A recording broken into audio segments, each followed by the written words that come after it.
Nagbabalik na naman ang inyong tagapaglingkod ng mga balita at pawang katotohanan lamang. Naging mainit nga na usapin sa mundo ng social media. Talaga naman natatakas na nga itong siguting ng Norte at mag-iibang bansa.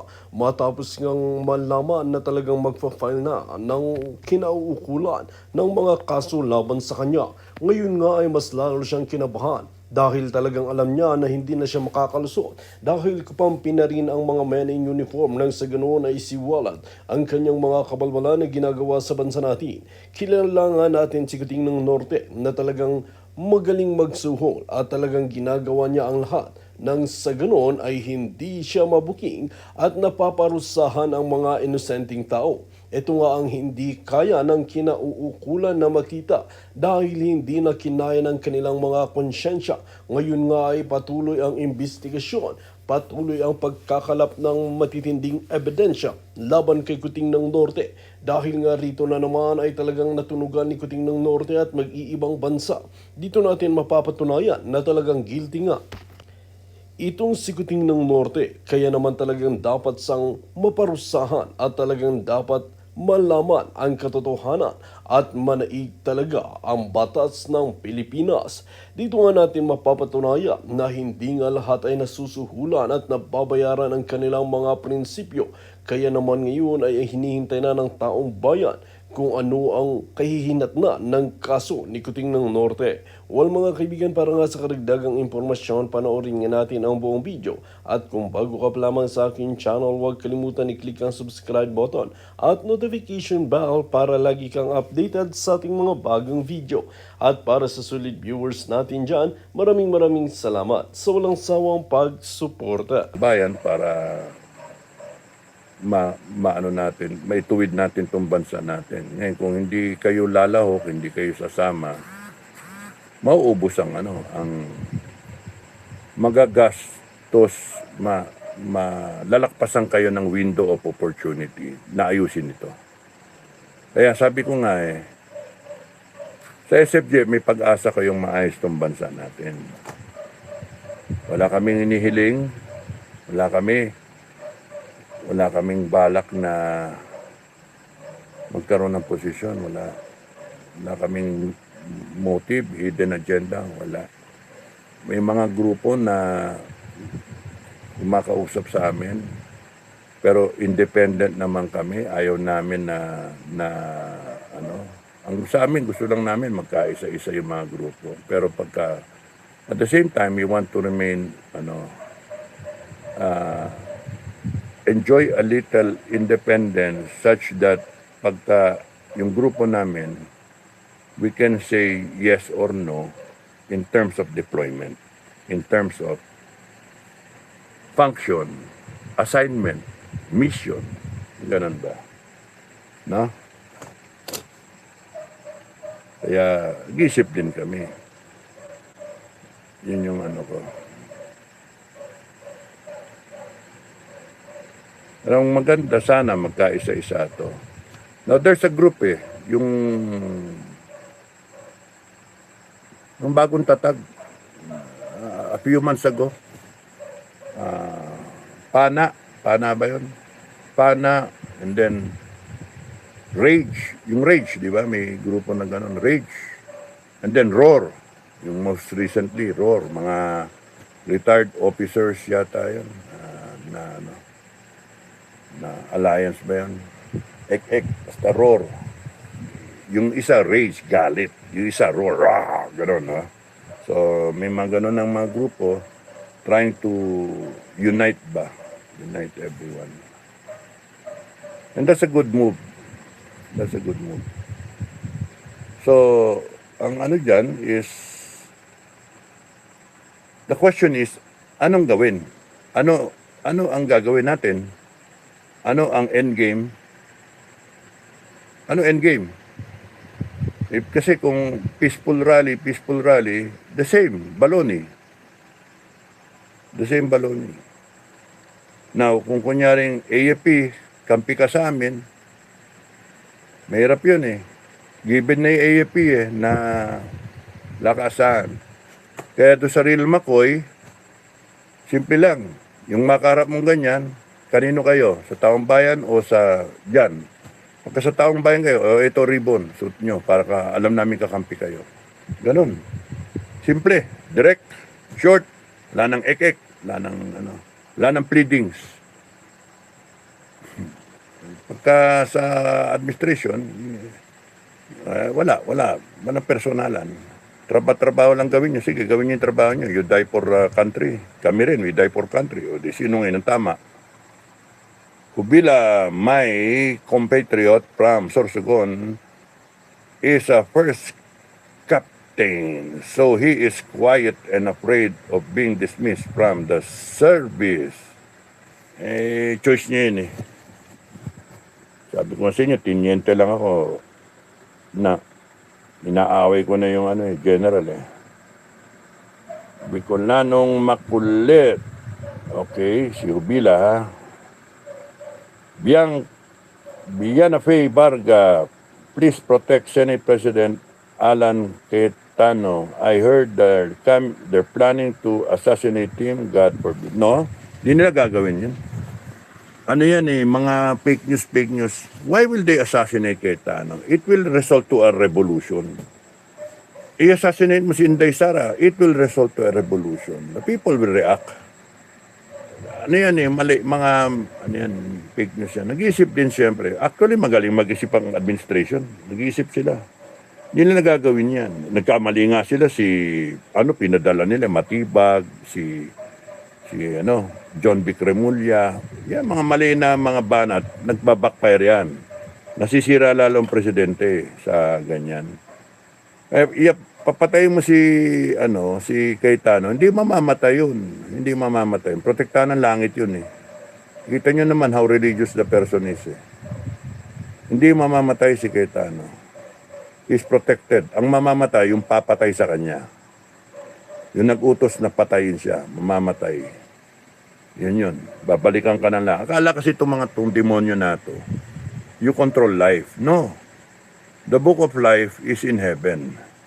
So, heaven will say kung sila nga magde-decide kung sa impyerno ka o sa langit ka.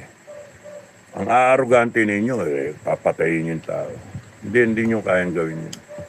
Kaya nga kaya mas gusto kong mga kababayan na magdusa sa isang isla lahat yan, for life. Walang pardon. Walang citizenship, singaw. Kasama niya buong pamilya niya. Kaya nga kayong mga politiko, kayong lahat na gumawa ng kalokohan sa bansa namin, sa bansang Pilipinas, sa mga taong bayan. Ang advice ko sa inyo, mag-resign na lang kayo, umalis na lang kayo. Huwag kayong magpapaabot sa tao. Kasi ang tao, hahabulin kayo. Pagka nanlabang kayo, bubugbugin kayo ng tao. Authorize yun, bugbugin kayo ng tao. Manunod lang ang pulis dyan. Pagka isipin niyo yung congressman, senator, bugbugin ng tao. Galit eh. Paano? Mali-maleta kayo, dinti kayo. Tama lang, bugbugin kayo ng tao. Pagka naglabang kayo, ngayon, pag sumurrender kayo, surrender na lang kayo sa pinakamalapit na police station. Yun ang isipin nyo. Kung mahina ang loob nyo, surrender na lang kayo sa police station. Kung nagtatapang-tapangan kayo, lilipad kayo palabas ng bansa, isiguraduhin nyo hindi kayo mahuhuli. Kasi baka mismo yung piloto, hulihin kayo eh. Pagka nalaman kasi namin na yung piloto ang siyang naglabas sa inyo, puta na, yari rin yung piloto na. Sa isla rin yun. Kaya pati pamilya niya. So, masalimuot itong mangyayari na ito eh. Kawawa kayo talaga. Kaya nga, pinakamaganda dyan, mag-resign na lang kayo, tapos nun. Hintayin nyo na lang na maimbestigahan kayo. Okay, solid nyo lahat ng pera na ninakaw nyo. Pwede pa yon, babalik yung respeto namin sa inyo bilang tao. Sa ngayon, ang tingin namin sa inyo, mga baboy, mga buhaya, hinakatay. No? Yun yung namin. Pananaw ng tao. Galit na galit ang tao. Mahirap pigilan ng tao. Pagka gustong patayin kayo, wala, ba't mo pipigilin yun? Choice niya yun. Gusto nyo kayong patayin eh. Gusto kayong talupan, gusto kayong pahirapan eh. Sipin nyo yung tubo na may nakabaon ng mga takong D4, no? O yung 2x2 may nakabaon na pa akong D4, tapos papaluin kayo sa ulo. Punta ng ano. Tagos yan dito sa bungo ninyo. Kung gaano kasakit yun, tapos dito sa mga likod ninyo, sa mga kamay ninyo, papaluin ka ng ganon. Tubo na lang eh. Maga yan sigurado eh. Basag yung ano nyo, buto nyo. Dito sa may panga, tawin ka ng ano, ng tubo. Di pa kasi kayo nakakita na ganon eh. Ako nakakita na ako mismong sa Rosario eh.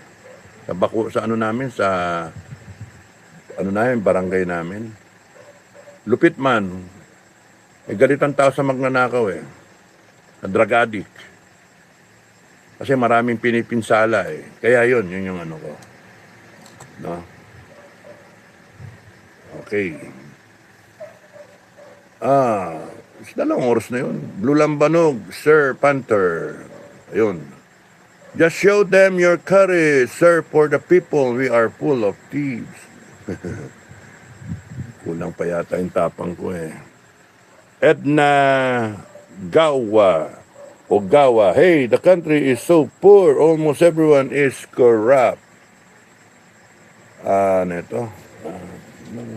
Background. I am channel. We are on our own since then. AFP doesn't care. Kaya nga, ayoko na humingi ng ano sa kanila. Nori Sakaguchi, lumipas na nilipasan na ako sa AFP. Nung pa ako nag-ano sa kanila. Pero dinidepensa ko pa nga sila. Pero ngayon, bahala sila sa buhay nila. Kasi ako, mas naniniwala ako, palitan na lang yung AFP. We, the sovereign Filipino people, when we declare, we are disbanding the following.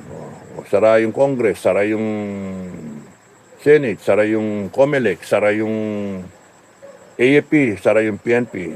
We don't care. Anyway, mga reservist man yung mga tao. We can defend ourselves. If we have an armed forces and PNP na ganito, pera-pera, tapos walang paki sa taong bayan, hinahayaan yung nakawan tayo, babuyin tayo, ay bakit nasusweldo yung ganyan? Hindi namin kailangan ng ganyan AFP. Ang kailangan namin AFP, yung tutugon sa pangangailangan ng taong bayan. So, kung di man nagsasalita yung ibang mga MUP, hindi nila naisip yon. Sa akin, naisip ko na pagka ganyan, may problema talaga tayo sa institusyon natin na corrupt. Bakit yung ganyan? Hayaan ko yung corrupt na ganyan. We are the standard. The sovereign Filipino people. We set the standard. We expect the best of the best. We expect you. Kaya nga, wala na itong please na yan. Wala na, lumipas na sa akin yan. Naisip ko, disband na lang. And then, yung mga matitino, gusto nyo sumali sa bago? Come on down, lipat kayo. You wear the white ribbon. And we will reform the Philippine Defense Forces na tawag. Wala na yung AFP, huli na yan. Baboy eh. Armed forces of the politicians, armed forces of plunderers. Pangit pakinggan eh. And it will be remembered in the pages of history of the AFP. Ang sakit eh. Baka doon kami mag-away-away ng mga retired. Pero okay lang sa akin. Mag-away-away. Sa akin, prinsipyo lang eh.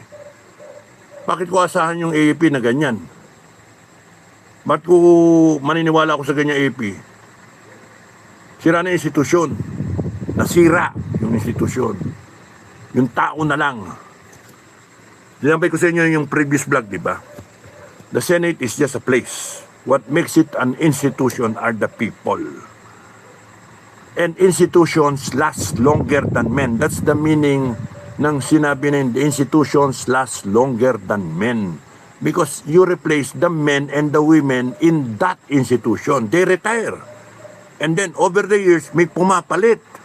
That's why the institution is still alive. Kung sabihin mo AFP as an institution, is composed of generals, men, officers, di ba? Pero pagka ganyan, basag na yung institusyon, ba't may pipilit? Palitan natin yung institusyon. Palitan natin yung mga tao. Because that is the one making the institution. Office of the President, nasira. No? Senate, nasira. Congress, sira. COMELEC, sira. Human rights, sira. And question mark, Supreme Court. Ano natira? AFP sira, PNP sira, BNBI sira, Coast Guard sira. Kaya nga, The institution will live on. Yes. But we replace the men and the women making or behind the institution. Institutions last longer than men. They have to. They were created in the first place for a reason. The AFP was created to serve the people, to protect the people, to fight for us. How come they're the ones? Problema natin ngayon. They're not fighting for us. They are defending wrongdoing. Ganun ni PNP. Sa bawat rally na nakikita ko nakaharang yung PNP, putang ina, napapamura ako eh. Ba't nagkaganito? They're supposed to defend the people, protect the people, help the people, understand the people. Hindi, ginawang private army eh. Para maprotektahan yung Malacanang. In the first place, hindi magrarally yung tao kung magandang palakad ng Malacanang. Kaya nga, basa na yung papel ng PNP, sira na yung organisasyon sa akin, sira na yung institusyon, sira na yung AFP. Kaya nga maling-mali kayo, mga kababayan, mga retired, mga lahat kayo, kung ipipilit ninyo na matino pa rin yung AFP tsaka yung PNP. No. Ang pwede, ito hindi lahat masama. Okay. Wag natin dyan. Kaya nga may choice eh. Kung kayo matino, mag-apply kayo doon sa bago. No? Philippine Defense Forces. Philippine Police Forces. Mag-apply kayo sa bago. Pero we will not allow, we will not tolerate na hanggang sa matapos to, nandiyan kayo, looking the other way around, tinolerate nyo yung mga politikong gagong babuyin tayo, and then, putya na kayo pa rin yung aming armed forces, lintik. No, I will not allow that. Sorry Sorry, Madam President Ako, I will not allow that. Sorry, Filipino people. There's got to be a standard. The institution should be the way it was created for. And this is protecting the Constitution, protecting the Filipino people, upholding the Constitution. Anong ginawa ng AFP natin? Sus mga Mariosep, anong ginawa ng PNP natin? Kaya nga, there's something wrong. That's why stained, may mancha na ang institusyon. May problema. Kaya nga, paano mo ngayon maniniwala ka? Sino dyan ang matino, sino hindi? Bigyan mo sila ng test. Saan ka? Taong bayan ka? O doon ka? Wala, no hard feelings. This is a job search. Job interview na rin. Sa taong bayan kami, sige, shoot mo na ito ngayon. Pag di mo shoot yan, di ka sa taong bayan. O di shoot niya. O yun, pass na siya. Kunin mo yung pangalan. Doon ka sa bagong armed forces. Yung mga mag-hesitate dyan, hindi kailangan natin. Hesitating, ibig sabihin, gaganon-ganon. Kakampi lang yan kung sino manalo. Hindi tama yung ganon. Walang paninindigan yung ganon. Hindi pwede maging armed forces yung ganon. Pinakailangan dyan yung mga tao mo sa armed forces, may paninindigan, merong utak. Hindi balingan kumampi. Okay nga lang sa akin, kumampi sila sa mga politiko eh. Okay lang sa akin yun. Yun yung panindigan nila eh. Magpakamatay kayo kung gusto nyo. Yun yung panindigan nyo, okay lang sa akin yun. Pero hindi ako papayag na kayong mga AFP, kung kailan natong patapos na yan, patapos na, at doon kayo maglalaban-laban tayo, tapos doon kayo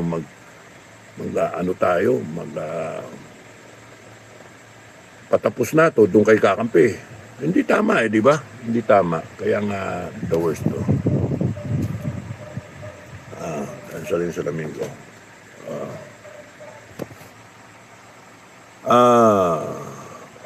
Almost everyone is corrupt, tama. My love, just shown, okay, nasabi na. Okay. Haba pa yun.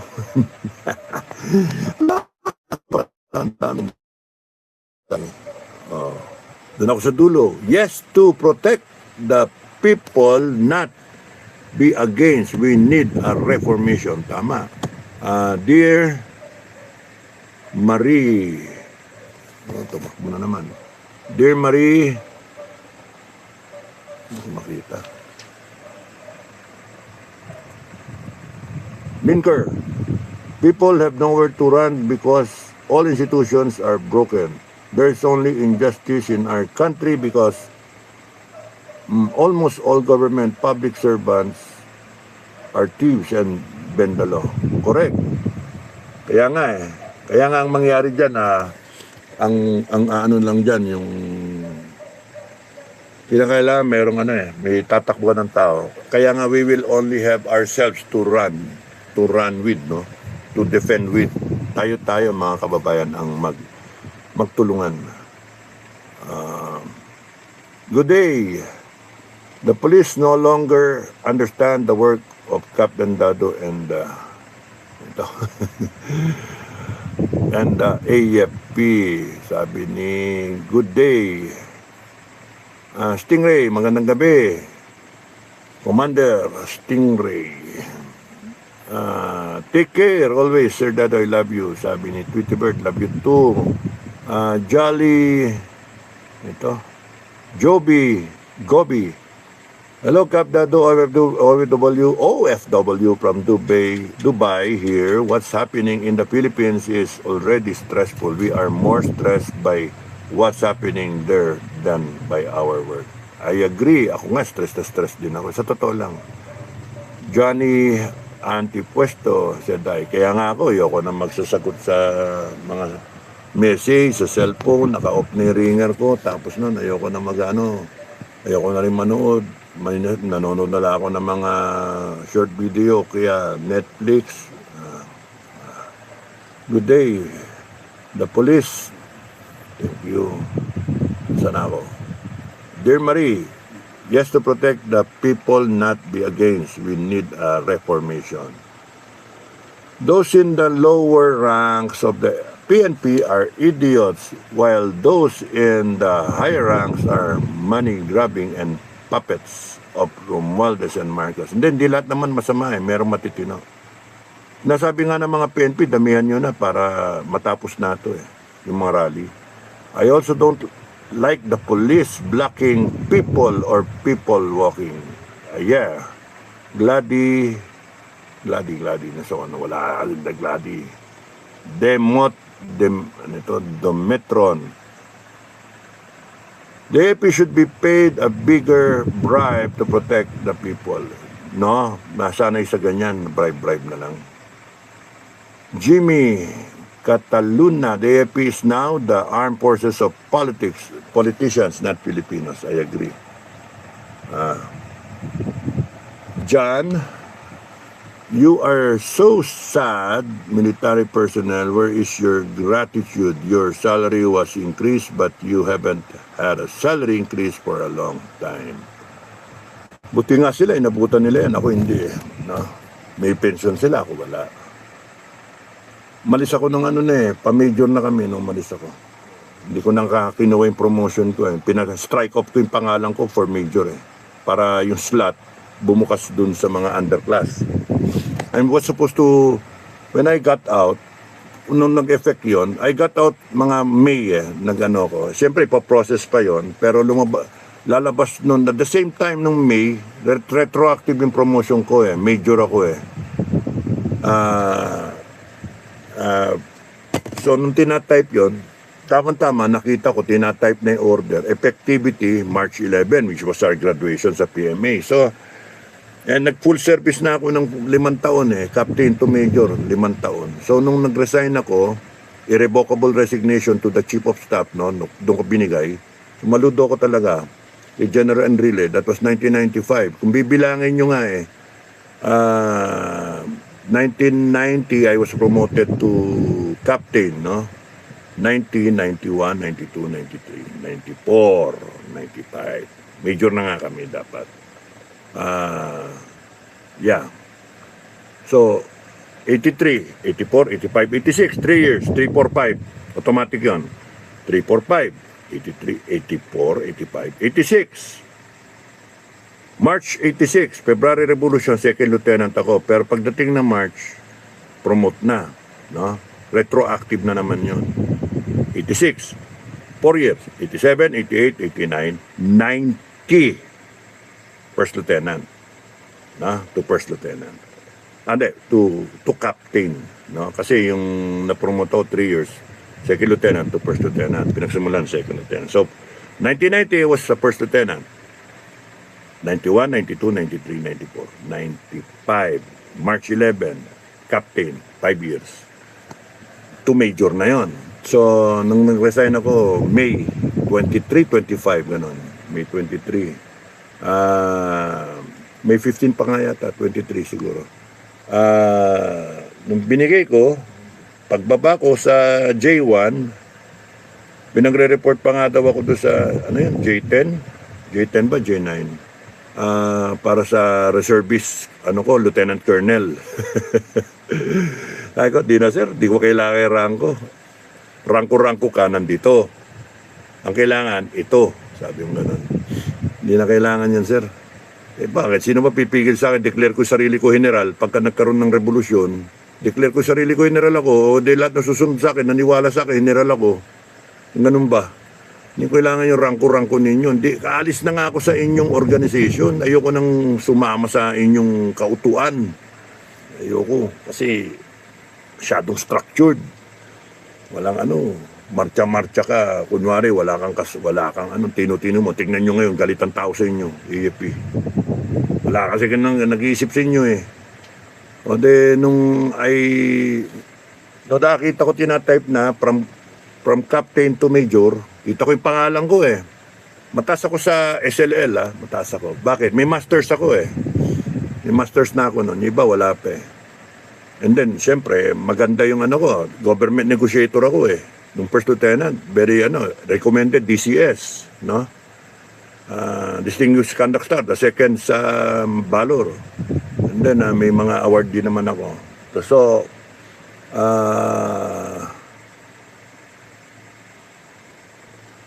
nakita ko yung pangalan ko, pinatanggal ko. Pinastrike ko, Sarge, tanggalin mo na yan. Tapos sinabi ko kay Commander Fernando, 78, Baron, aide ni Ramos. Sabi ko sa kanya, Sir, tanggalin mo na yan, sir. Sigurado ka? Hindi ko naman ang rank ko sa labas. Civilian na ako. Ayoko na. Ikaw rin, bahala ka. Para sir, tumalon lahat. Lahat na nasa ilalim ko, papanik lahat yung slot, no? Kaya tatamaan yung 84, 85, 86. That was 1995. Hanggang class 95 tatamaan. Papanik lahat. Kaya umakyat lahat ng SLL dahil sa akin eh. Isang slot. Imagine yun. Pati yung mga reserve, pati yung degree. Kasi dami-dami yan lahat eh. So, yung senior list ba? SLL, senior lineal list. No? Yun yung ano. So, kung hindi ko tinanggal yon, major ako, may order ako, major, and then pagka nagpa-reservice ako, lieutenant colonel. Well, yung iba ganun eh. Iba ganun. Yung mga mista ko ganun, yung malis.